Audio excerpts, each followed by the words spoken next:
I can beat him to the punch and I can hurt him. I got power too, on both hands. I need this fight for everything. Let's do it.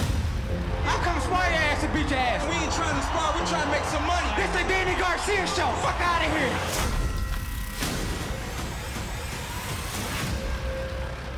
I think I'm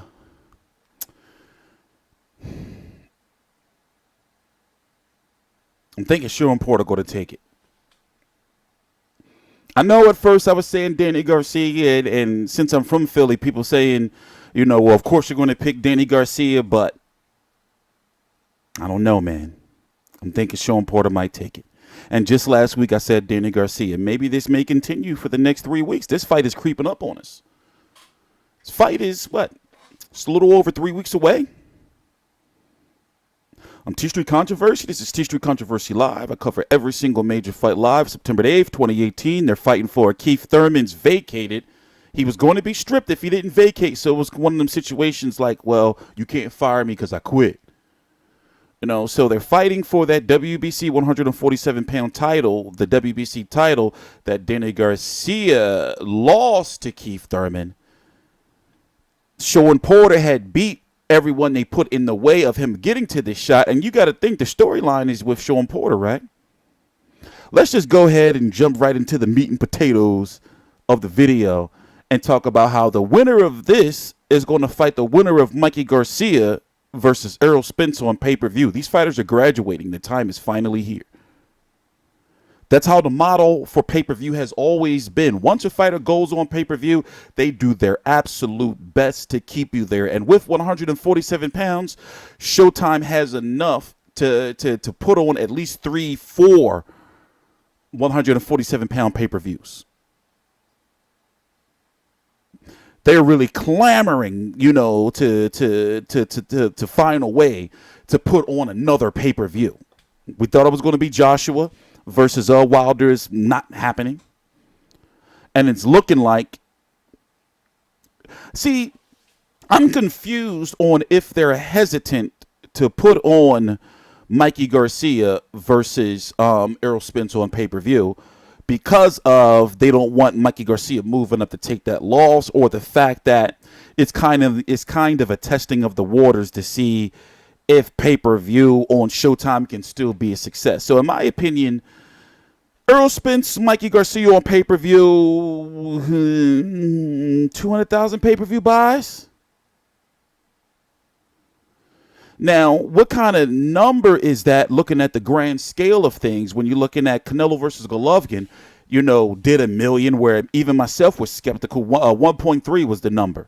The rematches should do definitely more, but each year you have to understand that with this upcoming generation of boxing fans, the ones who have these in their hands all day, every day, they know how to watch these motherfuckers for free.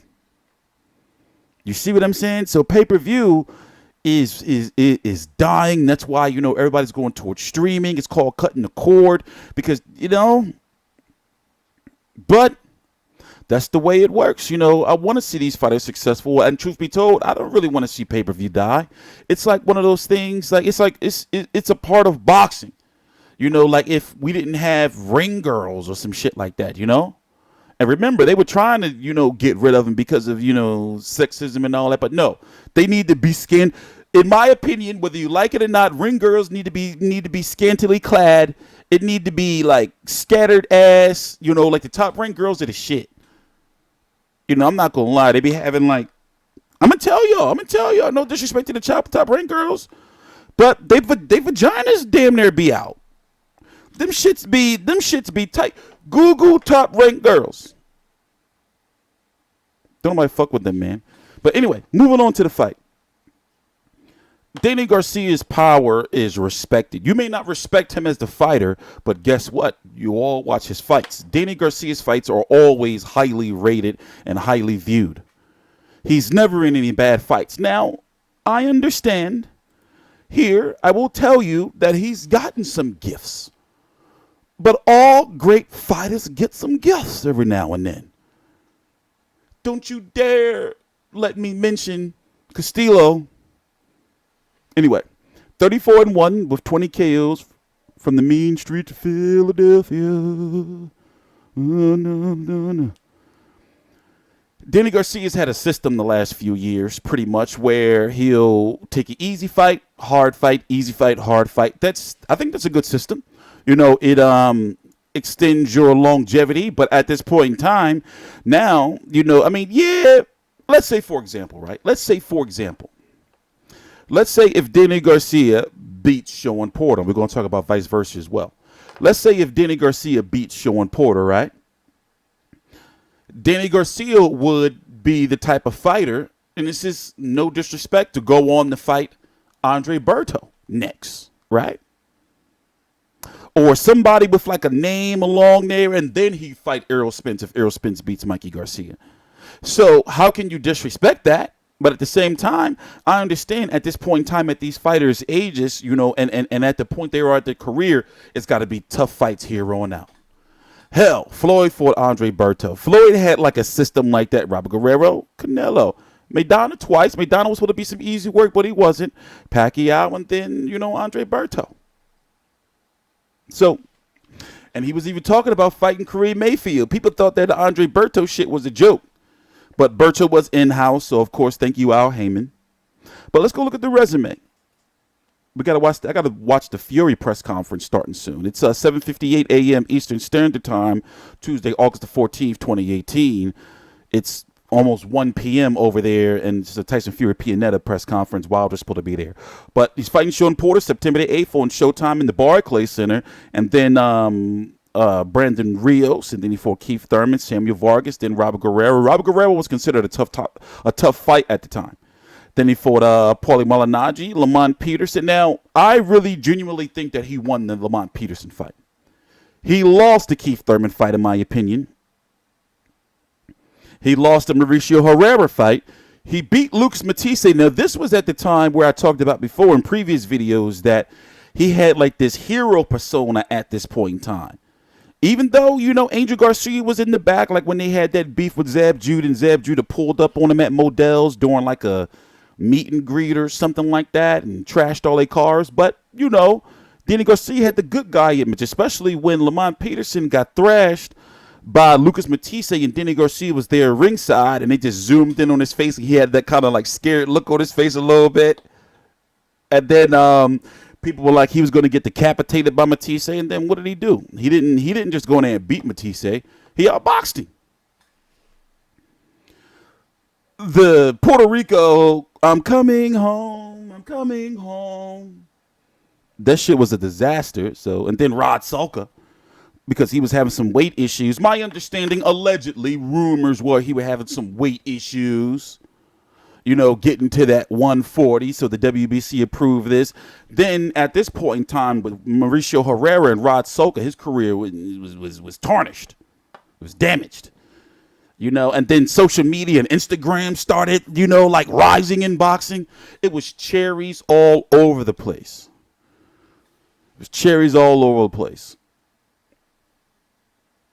Shawn Porter, on the other hand, I really respect what they've done. I was questioning it at first because I was like, well, wait a minute, Errol Spence is available, but why not fight Errol Spence if you can't get Keith Thurman? They stood their ground with it first started with the silver title when he beat Adrian Granados, right?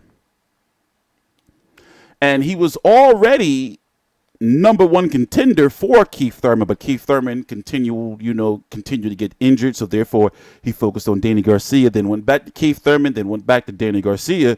He finally got the fight.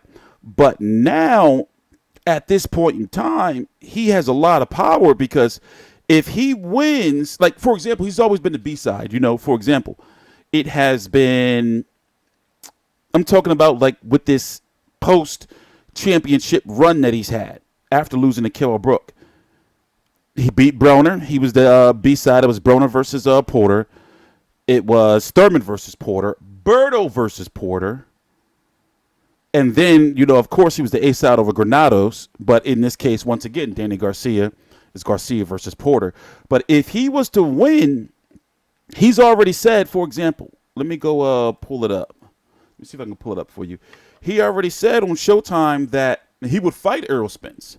And I don't know if I heard it on the Boxing Voice or it was a lot of like good boxing content out last week, just all over everybody's channel. And I was looking, I'm trying to figure out where I saw that, where basically Kenny Porter was talking about, okay, listen, like, you know, we'll fight Errol Spence, but basically you got to come back to me with that same deal, you know, now for pay-per-view, and which is what I was saying earlier, is that now these fighters are pay-per-view because they want them to fight Errol Spence. You can't have Errol Spence fight Mikey Garcia on pay-per-view, which many expect Errol Spence to do a demolition job, and then say, okay, well, Errol Spence and Shawn Porter, you fight on regular Showtime. No, and same thing for Danny Garcia, you know?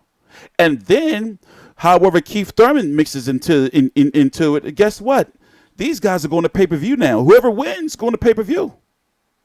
So, or should be. I mean, and it's a lot on the line. And you got to think, man, pay-per-view is dead. But with the Showtime budget, you got to think, all right?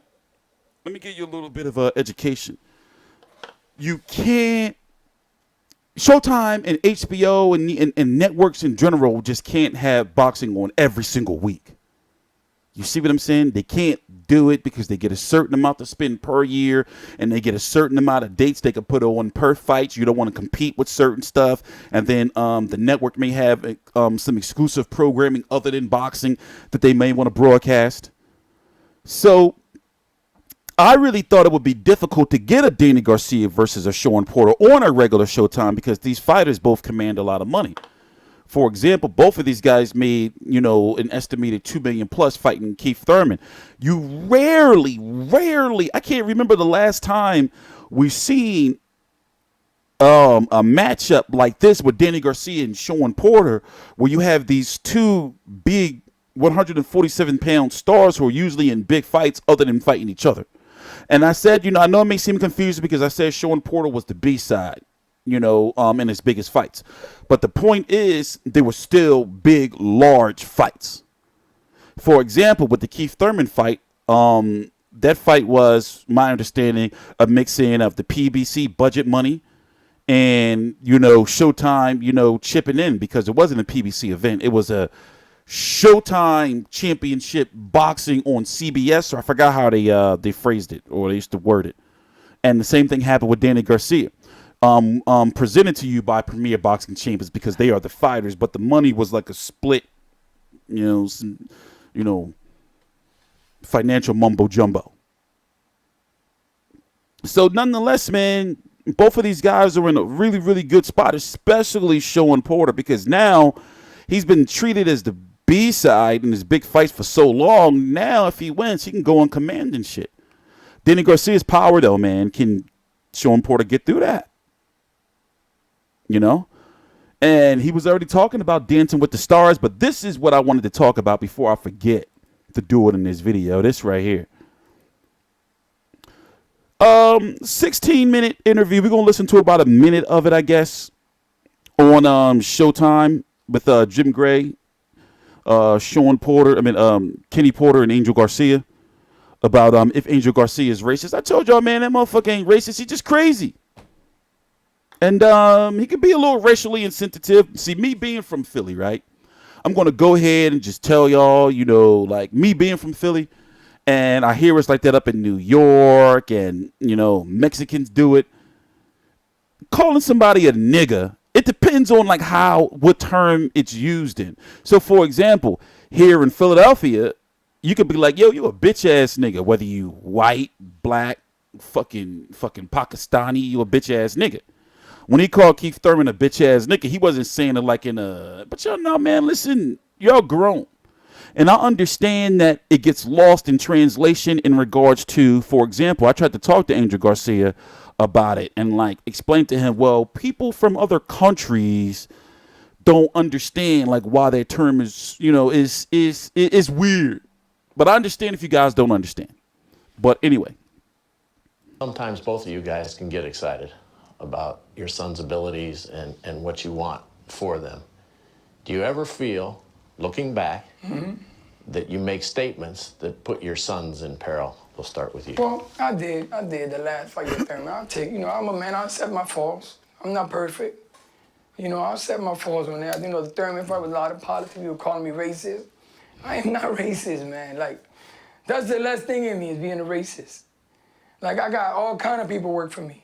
You know, I got all kind of friends. But yes, I regretted that, the Thurman fight, when I said the words I said. Oh, hell broke loose. And I couldn't be focused that week of that fight.